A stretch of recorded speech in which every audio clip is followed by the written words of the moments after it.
What exactly happens when you finally kick the bucket, as the saying goes? While our modern understanding of death is largely rooted in science, it's clear that many of us still hold on to the idea of life after death. A 2014 survey conducted by The Telegraph found that nearly 60% of UK respondents believed that some part of us carries on after we die. In the United States, a country still deeply influenced by Christianity, a 2015 Pew Research study asked people about the afterlife. The results showed that 72% of Americans believe in heaven, which they described as a place where good people are eternally rewarded. Meanwhile, 54% of adults said they believed in hell, characterized as a place where bad people face eternal punishment for their misdeeds if they die unrepentant. With those beliefs in mind, welcome to this episode of the We Care Show, What Happens When You Die? Don't forget to hit subscribe and tap the bell so you never miss an update. It's clear that many believe in either a serene, cloud-filled paradise or a fiery pit ruled by a menacing figure with a pitchfork, depending on how we've lived our lives. But for now, let's focus on the more tangible reality: what actually happens to the body when we die. Doctors confirm death when the heart stops beating and brain activity ceases. This is known as brain death, an irreversible state that defines being dead. Machines might keep bodily functions going for a short while, but without brain activity, the game is over. Death can also occur through cardiac arrest, where the heart stops pumping blood through the body. Interestingly, those who've experienced cardiac death but were revived often recount being aware of their surroundings. Some even describe moving toward a bright light during what's known as a near-death experience. But if no intervention occurs, and you pass through the light, this is what we call biological death.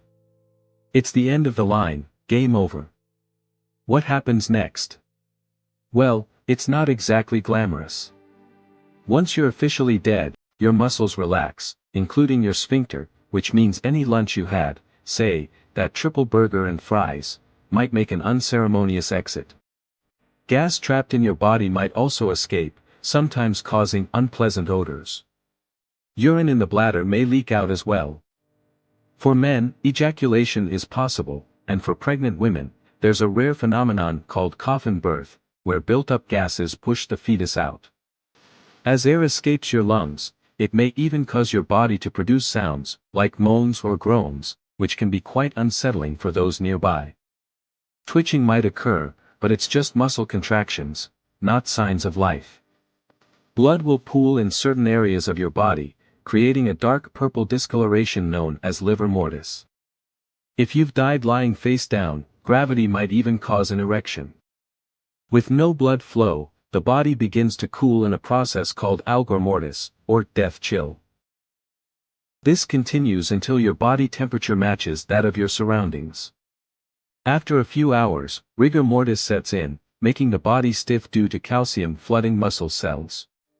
Eventually, cells begin to break down, and bacteria growth causes decomposition.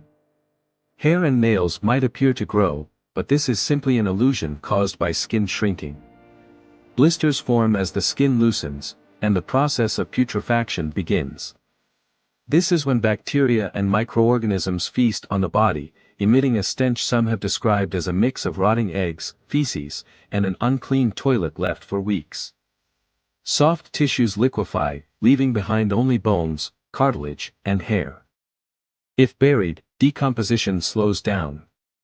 Embalming can stretch the process over years, but left above ground, a body can liquefy within a month, aided by insects and scavengers.